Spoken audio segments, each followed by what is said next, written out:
All set. I think so. Hi, everybody. Hey guys, Dr. James Jernigan with Cornerstone Chiropractic here with Liz Kahn with You Be Well, Unique Behavioral Wellness. And a lot of times I say You Be Well, but I want to dive a little bit deeper into my cleverness. Well, it's amazing. And so what we want to talk about is kind of a conjunction of what we do. And my phone is dying. But what we want to do is get you to become aware of what your body is telling you. And it's extremely crucial because when you want to go with it? No, yeah. Okay. When a lot of times we just rush through our day, just go. Yeah. And we whether you have an underwhelming sense, like an underlying sense of anxiety, we might just we just feel it, we know it, but we just keep pushing through because we got to go to the next meeting. You have 1,000 different things. But really, you have the power in that moment to be able to read your body, read the anxiety, read the negative feeling, whether it's anger or whatever it is. You have the power to read it and do something about it. We talk a lot about using your emotions, using your body information in order to do something to your body's information to do something different. And this kind of started us talking about limiting beliefs and this notion that sometimes it's so deeply rooted that, we don't even think about it as a limiting belief. Yeah. But I think that's the point. We're not actually thinking about it. Yep.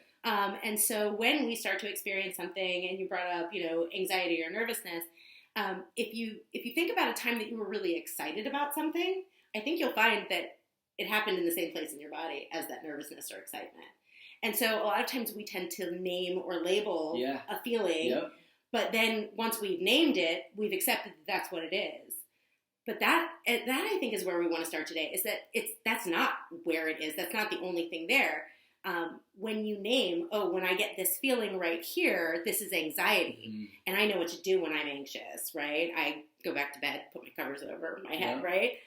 Whereas if you could say, if you're going to an important meeting or to a job interview or to, have dinner with somebody that you love, whatever it is, and you start to feel nervous or start that feeling, you can say, okay, what is this actually about?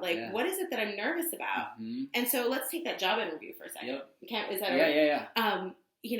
If I say, and I remember this, there was a job that I wanted for years, and I never even applied for it because I was like, if I don't get it, I'll be crushed, right? And then I finally did apply for it, and I got the job, and it was awful. It was absolutely awful. Really? But when you go through, the interview process and all of the nerves and all of the things that I associated with the normal feelings that people have when they go for job interviews, which I got to tell you, I had never had these feelings before another job interview. Was there something inside of me that knew that this actually wasn't going to meet my ideal? Maybe. I don't know. Right. And I can't look at it in retrospect and say, but I can say I could have used that information a little bit differently. Mm-hmm. Absolutely. And isn't it crazy?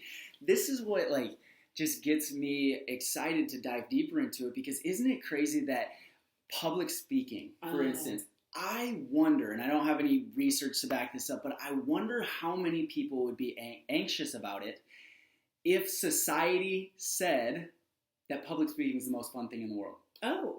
Because we know that our belief is, our thought is, public speaking's scary.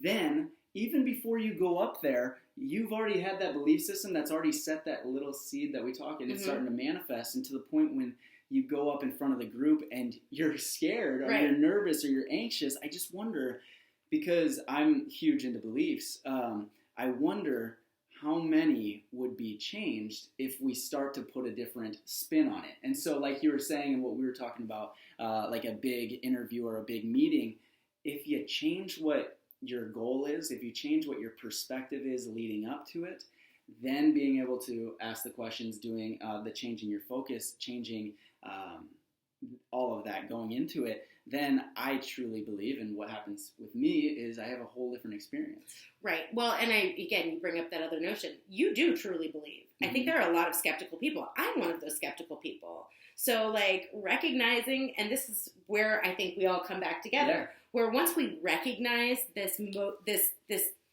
motive of ours, or MO, or motivating operation, once we recognize that I'm not thinking about these beliefs that are causing these emotional states, then I can say, wait a minute, maybe I need to start really kind of deconstructing these beliefs.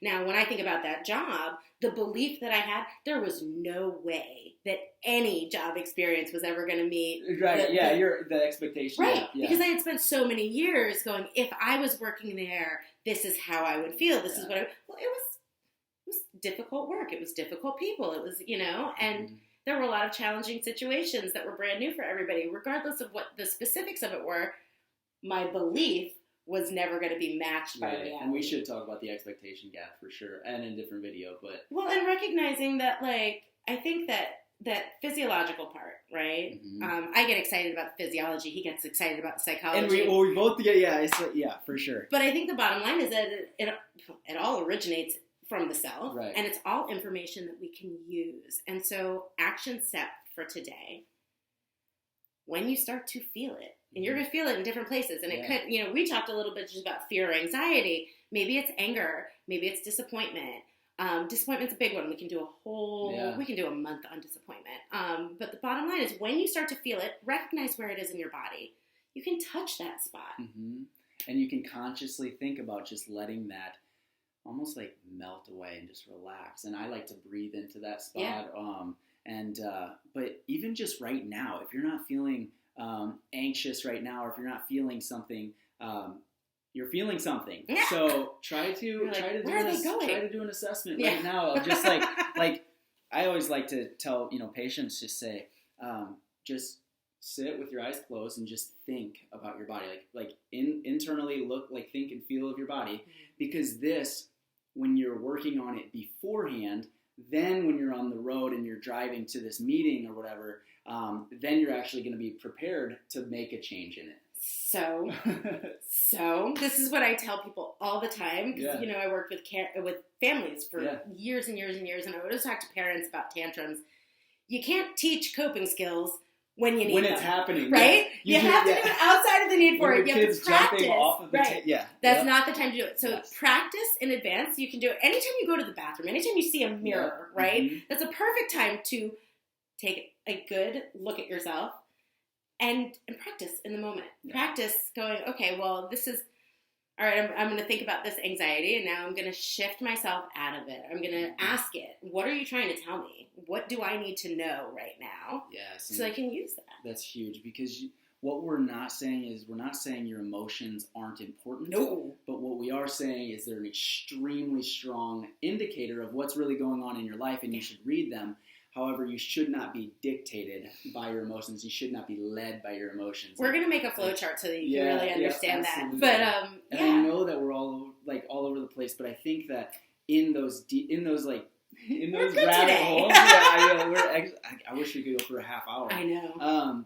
So action step, recap, check and just feel your body. Just do assessment of where you're holding any stress, maybe in your shoulders. Fear, in your stomach, and then your head is starting to feel a little bit like, maybe you're overwhelmed. And so ask it. Take 10 seconds and just take a deep breath. What are you trying to tell me? Let it melt away, and then asking yourself the question, yesterday's question was, in what ways can I start to embrace this new change in my life? Or I love your memory. In what ways can I start to embrace just unconditional love for myself and those around me? And with that, you can instantly start to change your physiology, start to change the chemistry in your body, and start to change where your focus is going and your reality. It just makes me think of the times it's like, because you are your best drug dealer. He hates it when I say that. Yeah. But it does. It changes. Absolutely. When you change your thoughts, when you change your physiology, all of it all works together. It totally does. And so there isn't a which comes first. Sometimes situationally there are. Ultimately, you got to break the cycle. And right? everything comes that's together. What we're getting at. Exactly. But you got to know what the pieces are in order for you to move them around appropriately. Mm-hmm. So we're talking thoughts that contribute to your emotional state. We're talking your posture, your structure that leads to how that. It either leads to it or reinforces that. Yeah. It all works together. So find the place where you're at now. Yep. What is the emotional state that's kind of surging through you? Where is it in your body? Touch it. Breathe into it. Ask it, what is it that I need to know about this right now? And I think that's probably a great place to end. That's a great place. Awesome, guys. We love you We guys. love you, as always. And if you have any questions, please leave a comment so that we can get back to you. Absolutely. Awesome.